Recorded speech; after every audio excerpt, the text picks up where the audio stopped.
Hello, Stuart. I'm Repentant Atheist. Thanks for tuning in. This is my weekly program on summarizing the atheist experience and the line, which both go out on a Sunday. So they've made my job more difficult because the shows are now 2 hours, so it seems.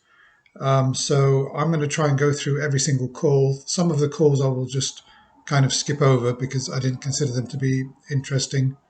And I'm going to be summarizing the calls, and let's see how it goes, see whether I can do this in half an hour. So first of all, the Atheist Experience, hosted by Forrest Valkai and Jim Burrows. Started off with Victoria, who called in asking whether religions began prior to Homo sapiens. Just one little comment here. Her pronouns are she and they, and well, that's quite strange. She definitely sounds like a man. So I don't know what to think about that. Definitely, I mean, sounds like a man to me. So I don't know. Um, so Forrest is saying to her that, or they, shall I say, patterns that early humans, or it's in the nature of human beings to be pattern seeking and also assigning meaning, to things that they see. Neanderthals, we know about Neanderthals having burial rites, but that's not really the same as a religion. And this is what it comes down to, really, that they found a lot of artifacts and they found a lot of practices and rituals that early man had prior to Homo sapiens, Homo erectus, and various other um, early hominids. And they find these artifacts, and there's a tendency for anthropologists, paleontologists, whatever, to look at the artifacts and say, well, that's evidence of religion, where in actual fact what they're looking at are simple rituals. In some cases, as I think Jim mentioned, there was one tribe who had luck rituals for fishing expeditions. So they did certain things, and they left evidence of this behind. And it looked like it could be, you could just say, oh well, that looks religious, but no, it's not. It's just simply like a kind of good luck charm or something of that to try and get a better catch. So okay, moving on to the next call. Um, so we've got King, who called in. This was quite an interesting call, in fact. King phoned in to say that the the atheist Anthony Flew, who is a British philosopher, was a British philosopher. He's dead now, but at the age of 81, he converted from atheism to deism. So he called in to uh, he called in to say King called in to say that he's got a born again Christian friend, and one of the arguments that his friend had presented is the fact that Anthony Flew, who was a very influential atheist, he was an evidential atheist. He believed that, or he argued that atheism should be the presupposition until there was evidence for theism. Okay, I'd kind of go along with that, frankly, but the fact is that at the age of 81, he suddenly decided he flipped that on its head, and he said that he didn't think it was. He thought it was impossible. This is coming from both Forrest and Jim, who were doing research while the call was coming through. The nice thing about having Google is, you can do the research, you can find out, and they wanted to know why. Then they hadn't heard of Anthony Flew, by the way. Um, I had heard of him, and I was aware of this through YouTube, I think. So they found out that the reason that he went for deism is because he regarded it as impossible that the first self-replicating cell could be accounted for by a purely naturalistic explanation. So that was his reason. But it seems to me, and obviously it seemed to the host, that he went further than that, because I believe that he was arguing that intelligent design should be taught in classrooms. So let's just be clear, he did not convert to Christianity. He remained a deist, but he did kind of support the idea of intelligent design. So the caller also mentioned that his born-again Christian friend also argued that C.S. Lewis was also an atheist and converted to theism. Obviously wrote several books. And Jim asked a very good question. He said, well, okay, so what does it matter? What does it matter that there are atheists who are converting to theism? Because it's he wanted to know what the reason was. Why did they convert to theism? That's more important to him than the fact of them converting. And of course, as we've seen, and as I've seen, the reasons are typically fallacious. And also, in the case of Anthony Flew, he converted at age 81. Now, I read down some of the comments on the page, and somebody left a comment which sounded very plausible, but I didn't do any backup research on it, but that Anthony Flew was showing signs of dementia in old age, and that this could not really be taken seriously because of the fact that he wasn't in possession of his full intellectual potential. So I thought that was quite an interesting call, and it's good to know that obviously when anybody says, oh, so and so, I mean, even if one day Richard Dawkins converts, or even if Matt himself converts to theism, it won't really matter. It won't really matter, because it's about the arguments. It's not about that they converted. You want to know why. And if Matt or somebody like Richard Dawkins did convert, I'd really want to know why, what convinced them. But when we look at what convinces atheists converting to theism, we always find it's the same old thing, the same old fallacious arguments. Yeah, so, okay, let's move on. Next call. So, okay, Joshua called in about gender and sex. I'm not going to say anything about that call because, to be honest with you, I skipped past it, which I always do with those. Okay, so the next call after that was Frisco, who I think was, where was he calling from? He's a Muslim at any rate. He called in to propose that atheism demonstrates the worst of humanity. And, excuse me, yeah, so he was quoting from the Quran.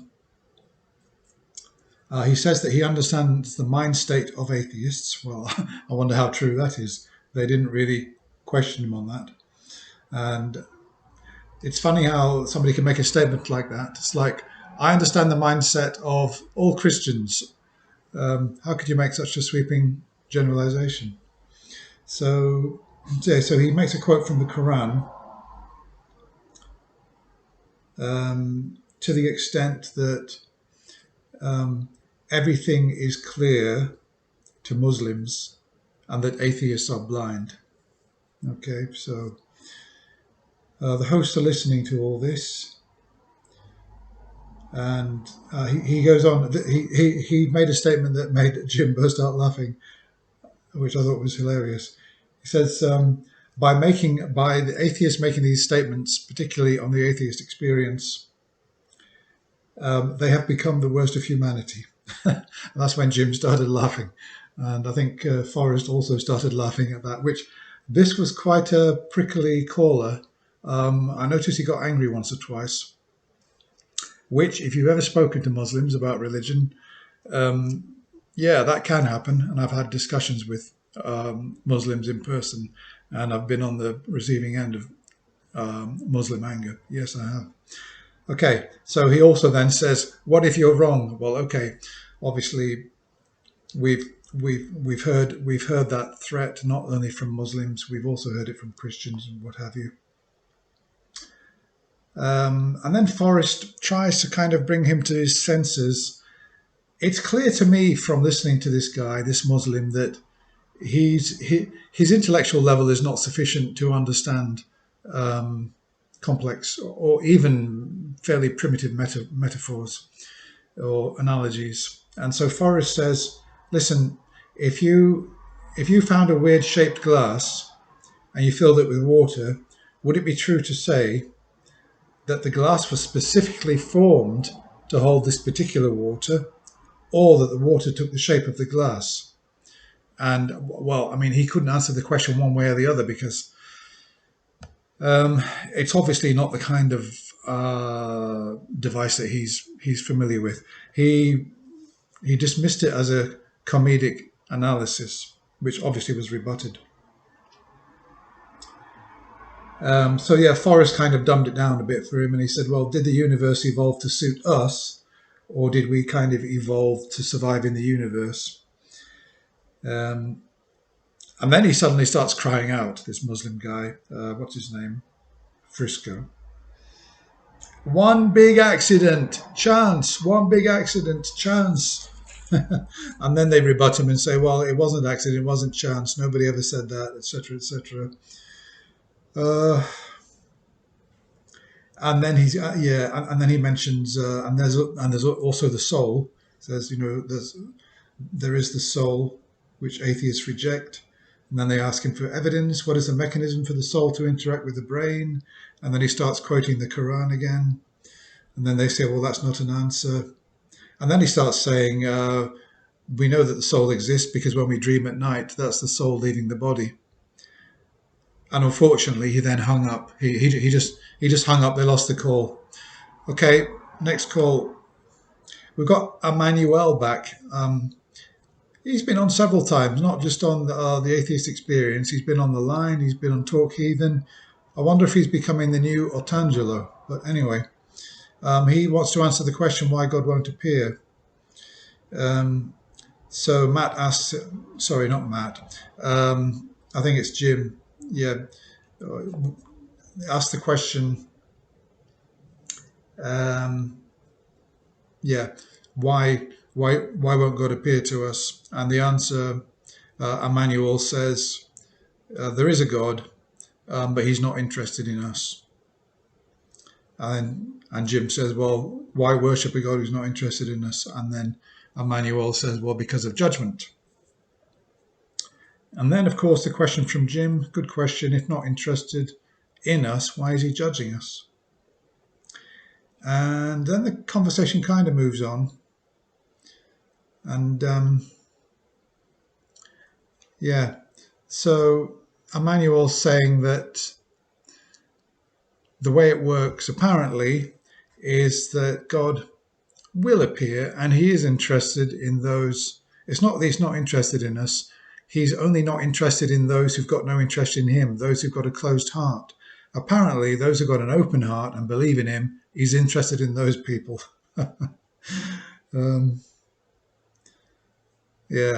Excuse me a moment. Yeah, and then Jim, of course, says he was a believer and he had an open heart, but God never appeared to him. So Emmanuel says, well, I'm also a believer and God hasn't showed up in front of me either, but now's not my time.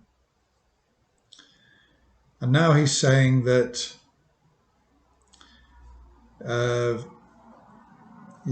now he's saying that he knows that God is, he knows from his own experiences that God is probable and possible. So Forrest then makes a parent-child analogy, which comes down to,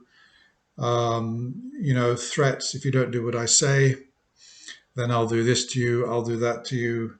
And that seems to be what Emmanuel is saying the relationship is between God and man, an authoritarian relationship based on threat threats of violence.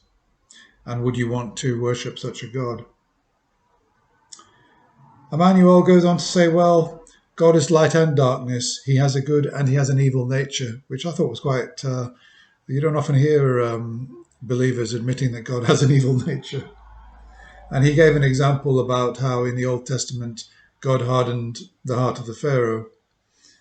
So, but obviously he always had a good reason for doing these things. And then we come on to free will, and Jim says, well, can did God already know that I was going to be an atheist and that I was going to go to hell? And he says, well, yes, because God knows everything, and which obviously goes against the free will. Okay, so I'm going to move on from that. There is more, but I'm probably covering these calls in too much detail. I should really just be giving you a taster of them. So let's move on and try and see if I can change things a bit. I've made a lot of notes. So we've got James, who's arguing, as we've heard many times before, there are locations in the Bible which are true, therefore the Bible's true. And he mentions Sodom and Gomorrah. There's evidence for that, archaeological evidence, so he claims. There's also Noah's Ark. And I think Forrest starts off saying, well, okay, but he said, by the way, that is untrue. It's junk science. There's no evidence. The whole thing. We can say for the sake of argument that it is true, but just know that this is pseudoscience. These are not real scientists, and it's not true at all, which of course he doesn't accept. Jim mentions the Spider-Man analogy. Spider-Man comics are set in New York, but New York being real doesn't mean Spider-Man's real. Okay, so, oh yes, Jim Barrow mentioned, made the analogy on the Bible with historical fiction, and he mentioned writer Louis L'Amour, who I'd never heard of, but he looks like an interesting writer, who has, I believe he's written a lot of Western novels, but he's also written a novel called The Walking Drum, which looks very interesting. Apparently it's set in medieval times and goes all the way to China. And he's drawing an analogy between that and the Bible, and that obviously you can have a book which is all internally consistent and with real places, etc., but at the end of the day, it is fiction, it's all made up, and there's no reason why the same shouldn't be true of the Bible. He mentions the film about Abraham Lincoln with the vampires. We know that Lincoln existed, but there's no reason to believe that vampires really exist. So, yeah, better move on from that one. Oh yes, sorry. No, I must add this bit that came near the end of the call. So yeah, James is saying, I mean, when all this has been debunked, when it's all been dismissed, which often happens as the case, you end up finding why they really believe.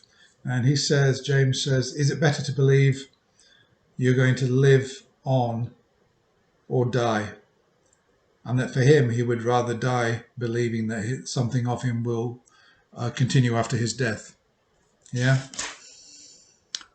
And then I think Forrest says to him,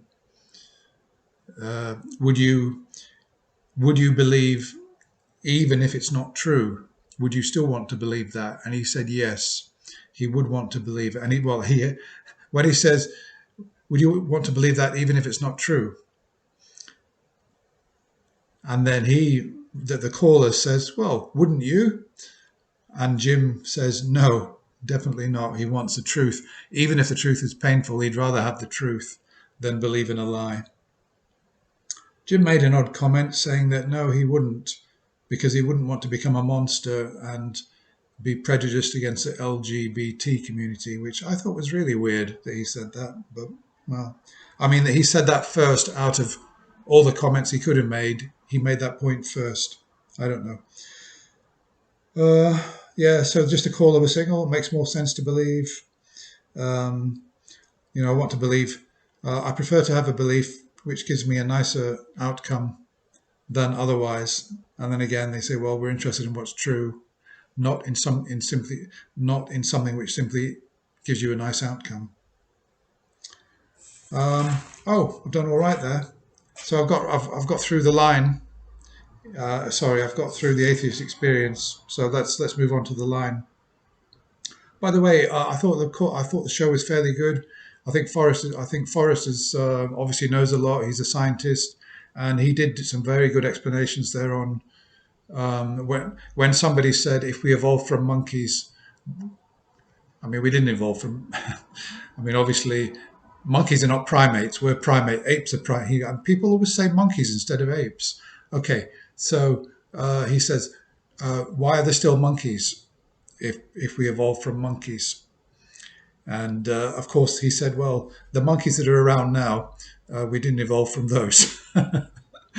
So, okay. But no, he's really good. I find his explanations very clear, and it's good to have him on the show. Okay, moving on to the line. So we've got, as usual, we've got Matt Dillahunty and we've got Jimmy Snow. Both very strong counter apologists. And I mean, as it transpired in this show, and in fact previous show, there are times they're both so fairly strong that at times they speak over each other. There was one situation where Matt was really struggling to get a word in. It was like he starts to talk and then he can't get his word and he says, "Oh God," and then he tries again, still can't get it in. Oh my God, Jesus Christ! It was really quite amusing. So I can't really fault anything that Jimmy Snow says. I think that he seems to be quite good. So anyway, coming back to, let's start off with Ron. Ron asked the question. He wanted to know, for the hosts, who's the best apologist, what's the best argument you've heard, and why do you find difficulty in rebutting any particular argument? So Matt was kind of dumbfounded by this, astonished, and he started off saying, "Are you new to this?" It's like never watched the Atheist Experience before, never watched. He must be really new if he's asking these questions. And he points out that they've been doing these shows for like 17, 18 years. So, yeah, he starts off saying that it's not, he says that he will answer, and he says it's not who, he's not interested in who, what he's interested in, the evidence is of prime importance, not who's presenting it. And William Lane Craig, Ray Comfort. He mentions William Lane Craig and Ray Comfort, and he compares them more or less that William Lane Craig's a bit more sort of erudite, a bit more sort of philosophical, and Ray Comfort would more appeal to the man in the street, but they use essentially the same arguments. And Jimmy Snow said that he could say that who he finds the worst to debate in terms of that it's not enjoyable to debate him is Jade Dyer, mainly because he talks about a lot of supernatural kind of claims, and he dresses it up in very fancy intellectual language and philosophical postulating. And he found that incredibly boring and tedious. And I did actually cover a Dyer versus Matt debate, and I think I came to the same conclusion. I thought he was absolutely, difficult to listen to. So so the caller is saying that he likes William Lane Craig, that he listened to him talk about Adam and Eve, and it was enough to convince him, this is the caller, that Adam and Eve did exist, etc. And when Matt says, well, what argument did William Lane Craig present that convinced you that Adam and Eve exists? And the caller said, well, I can't remember it offhand. I've forgotten it, but I remember it was convincing when I heard it, which I thought was hilarious.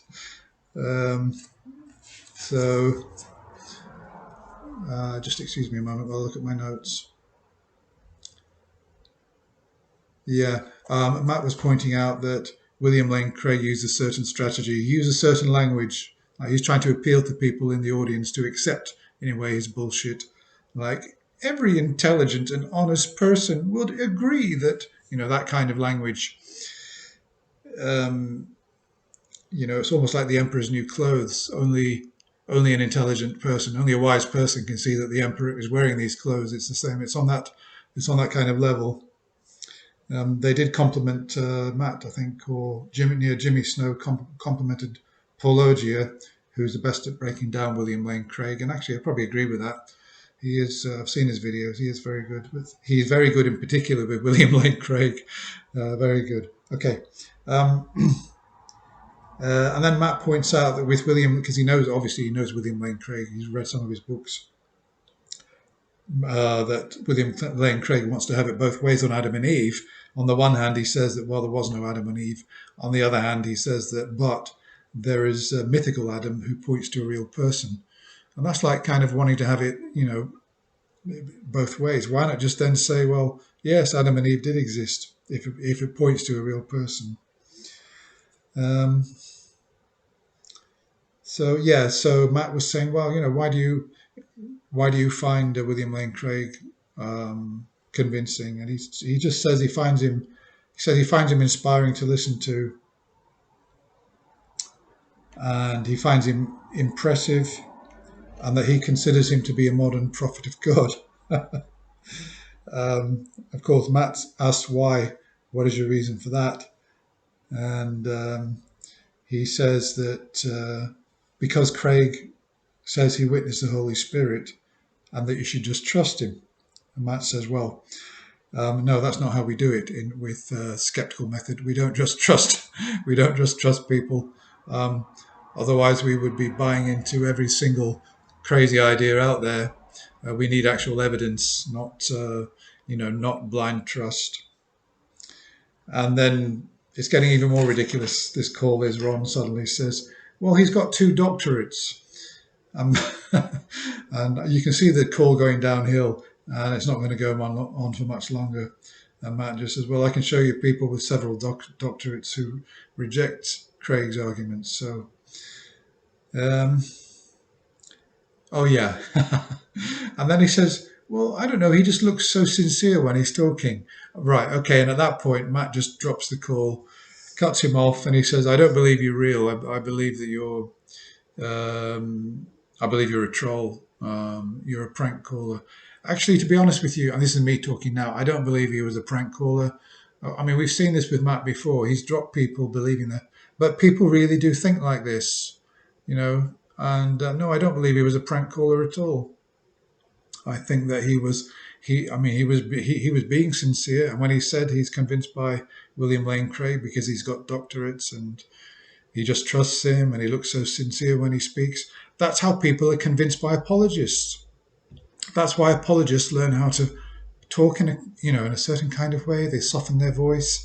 They kind of lean their head to try and convince you, because they know that what they're saying can't stand up to scrutiny. So they use other strategies. I hate to say this, but to convince people who've got very low critical thinking skills to accept their propositions. Okay, let's move on. So then we've got somebody by the name of Lou, who, again, it was another pronouns thing where they wanted to be called they, them. I think it's a horrible thing, really, because, they and them are actually plurals, and we don't really have in English, kind of neutral pronoun, I suppose. Well, we've got it, but it's not really applicable to people. So, I mean, it was definitely sounded like a woman, by the way. Absolutely, 99% certain, but it doesn't matter. So she wants to know, is there a social responsibility to deconvert people? And I wasn't going to cover this call, but I will briefly. So she was an evangelical Christian who, when she was evangelical Christian, she was trying to convert people. She felt responsibility to do it. And now she's given up on Christianity. She kind of feels that she's got the same responsibility to get people out of the religion. And Matt felt that it was not a moral responsibility. That, he used an analogy. He said that, if there's a bridge which is out, you would probably feel a moral responsibility to warn people, because if they drive onto that bridge and go straight over into a ravine, obviously they'll die. So you would feel, if you saw somebody going towards that bridge, you would warn them, and you would rightly feel that you had a moral responsibility to prevent an accident from happening. But he did say that in the case of Christianity and atheism, it's not quite the same, because, well, first of all, there's a lot of information already out there. There's a lot of information out there. People are aware that there is disbelief and that there's belief, and so there's not the same moral imperative. And that in particular, with her being a fairly recent deconvert, she should first look after herself. So take care of her own needs, and and then at some point, obviously, if she wants to, and if the situation is right. One interesting thing that Matt said, and I think Jimmy said too, is that the hardest people to deconvert, get out of religion, are those who are often closest to you. And in his case, of course, both his parents, he didn't manage to deconvert them. But Matt actually said that it hits home, this question, to him, because he spent years as a Christian pulling people into what he now knows as a false religion. And he, of all people, because he pulled so many in, he wants to effectively balance the books by pulling people out. So he feels some kind of moral imperative to help people out. But at the same time, he doesn't take credit for any of the deconversions. Right. Okay. So we've got Liam, who called in about the decline of Christian nationalism. I didn't listen to that call. It sounded kind of political. I decided not to listen to it. Rosie called in. Rosie was an atheist. I'm not sure what she was talking about. I didn't listen to that call either. And you'll have to forgive me. I mean, if atheists are calling in, unless I see that it's an interesting topic, I probably won't bother listening.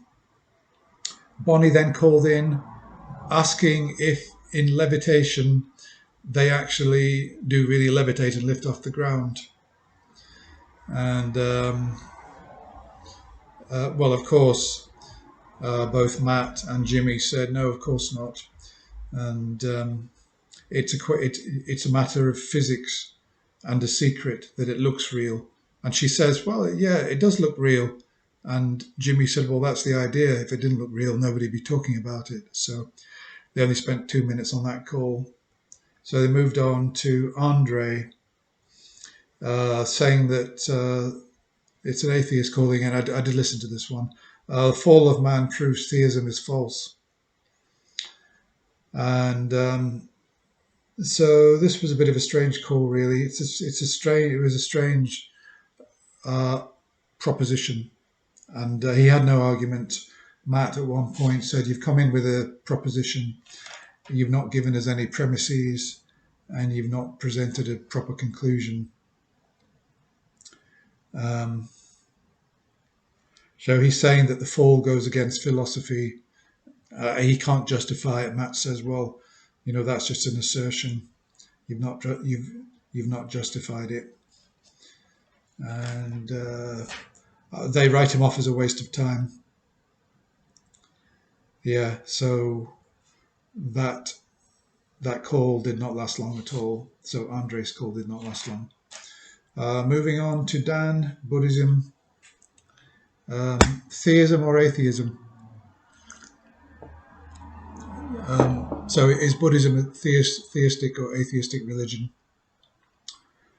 And the answer is, from both hosts, depends on the Buddhism. There are some theistic Buddhists and there are atheistic Buddhists. And he mentions that he himself is spiritual. And of course, Matt says, well, he doesn't know what that means. What is spiritual? And it's always interesting to hear what people who use the word spiritual define spiritual actually means, because when you try and pin them down on what does spiritual mean, they really start struggling. And he struggled, Dan struggled. He said, it's an experience which cannot be put into words, which means To me, what it means is he doesn't know. Um, and if you don't know what something is, if you don't know what a word means, how can you use it? That's my point, not the host's. And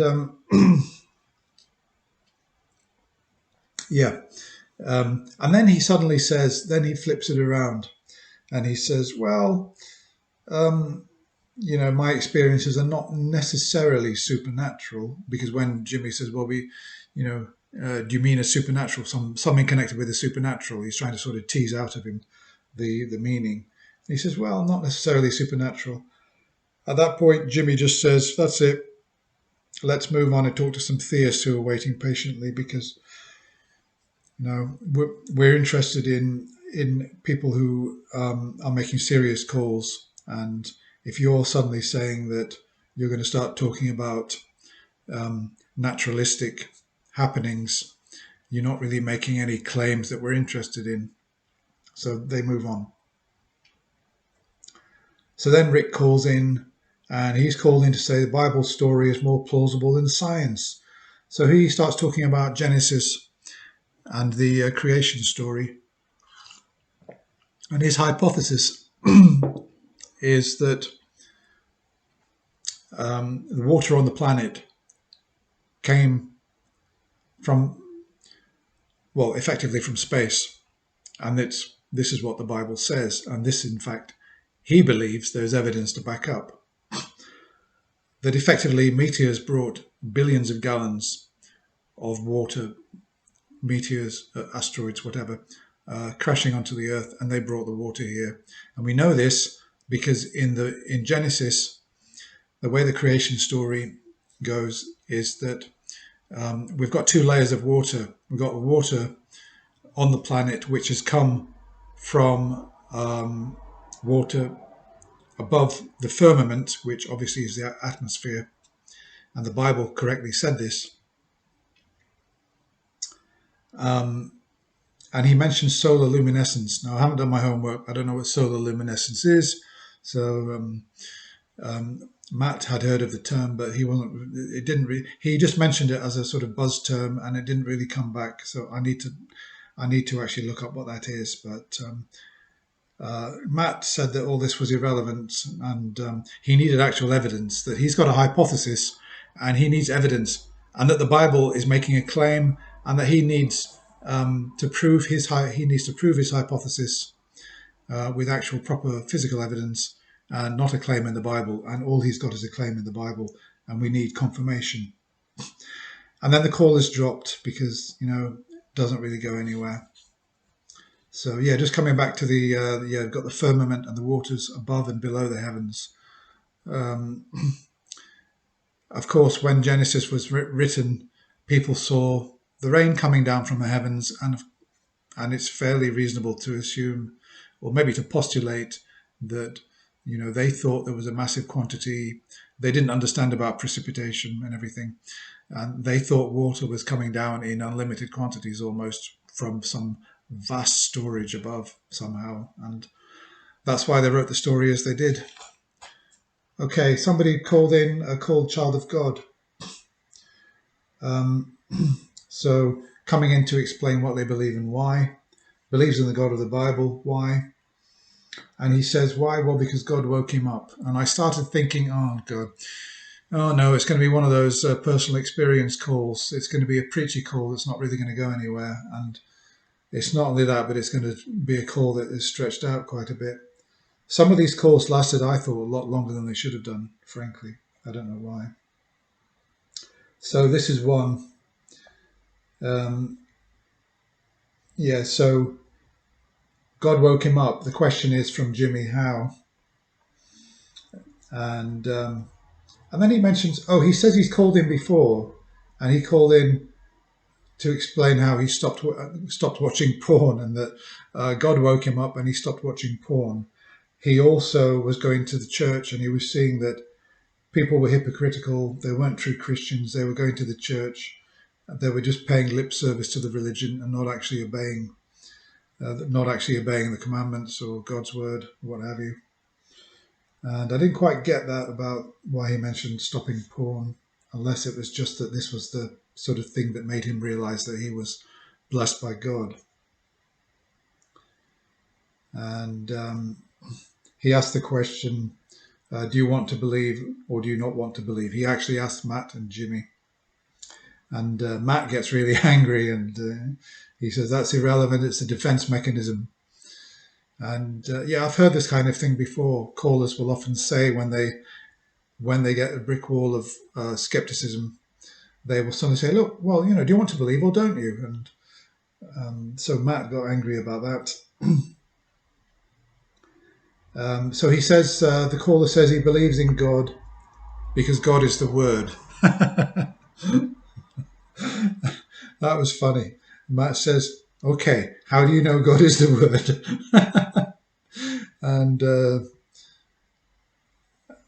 and then I think he says, so you believe in God because God is a word, or what? And he says, do you believe in Thor? Thor's a word too. And the caller says, and this made Matt angry, well, if my mum's name was Thor, then yes, I would believe in Thor. And I think that Matt said something to the effect, you dishonest son of a bitch. And accused him of sophistry. And then the caller says, oh, the show's not being fair to me. You put me on hold, you've done this, you've done that. And then he comes down to it and says, when they eventually get back on track, he says, well, the real reason I believe is you need a protection device. And then Jimmy says something and Matt doesn't hear it, and this is what I was talking about before. And then Matt's got to come back in. He actually wants to know, what do you need a protection? I thought that was quite funny. There are times when Matt suddenly, you can suddenly see he hears something and he really wants to know. It's almost like he's thinking, maybe there is something out there I should be afraid of. And Matt says, all right, what do you need a protection device to protect you from? And then he finally says, from the lies of Adam and Eve. You can see the disappointment in Matt's face when he says that. And then it comes back to, oh my God, this gets boring. Well, how do you know there was an Adam and Eve? It gets back to that. Matt gets angry and, I'm trying to get from you evidence, and all you're doing is making claims and assertions, and you're preaching. All you've done is read a storybook.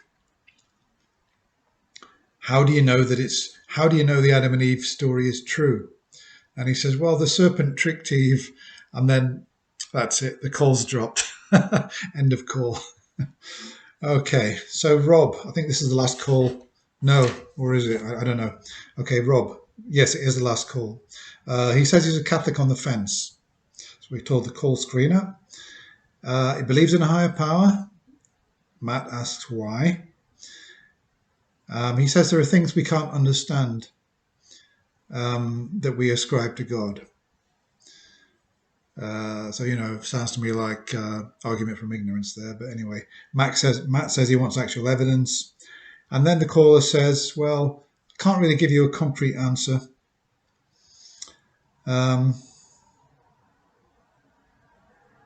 Yeah, okay. So he's saying that he believes in this higher power, and he thinks that Christianity is one perspective on this higher power and Islam is another perspective. He says he's also interested in why people believe in God. And Matt says, well, that's an interesting question, but that, we want to know what you believe and why. And so that's for another time. He says he doesn't. Okay, yeah. This is where it gets interesting. So Matt says to him, no, he says to Matt, why do you believe in people? And Matt says, well, I've got evidence for people, because he says he believes in God, and I think he's trying to get around to faith. They're talking about the faith question. Sorry, my apologies. So Matt says, why do you believe in God? Why have you got faith in God? And he says, for the same reason we have faith in people. And then he suddenly says to Matt something which I think is preposterous. He says, how is it that you've got faith that when you go up to a person, the person isn't going to kill you. Which I thought was an extraordinary twist statement to make. So yeah, it says to Matt, why do you have faith you won't be killed? And so Matt gets angry again and says, holy, and if you think that these two questions, faith in God and faith that somebody's not going to kill you when you walk up to them, are even in the same ballpark, you must be absolutely out of it.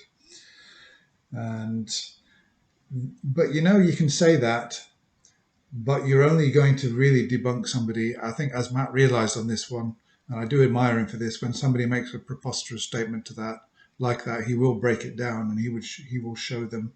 And he says to them, well, I thought the best to show that it's an equivocation fallacy.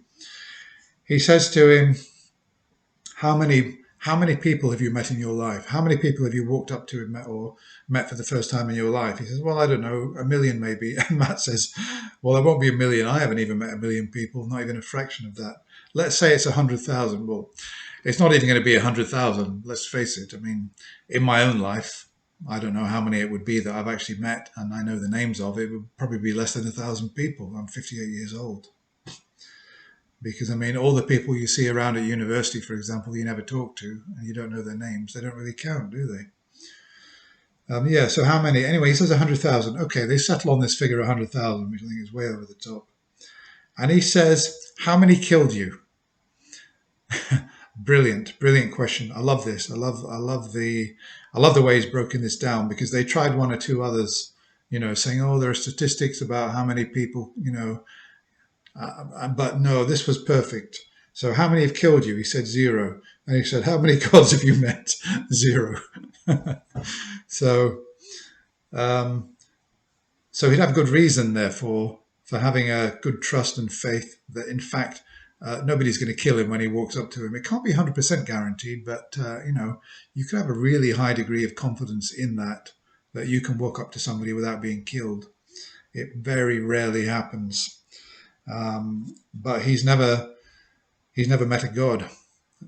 So really, he'd have no reason for believing in him. He claims to be rational, but he can't prove God. And then he suddenly comes back to this. He also can't prove a person won't kill a man. So, he's had this, he's had this perfectly rational and reasonable kind of question and answer path of logic, perfect demonstration, and then he's turned around and said that he can't prove a God, and he can't prove a person won't kill a man. And then Matt suddenly says to him, well, you're suddenly making a different argument, because before you were equivocating between having faith that when you walk up to somebody you won't be killed to having faith in God. And now you're swapping it around.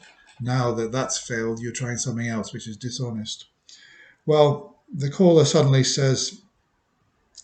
apologizes, says that he needs to think a bit more and he'll call back on another day. So that's it.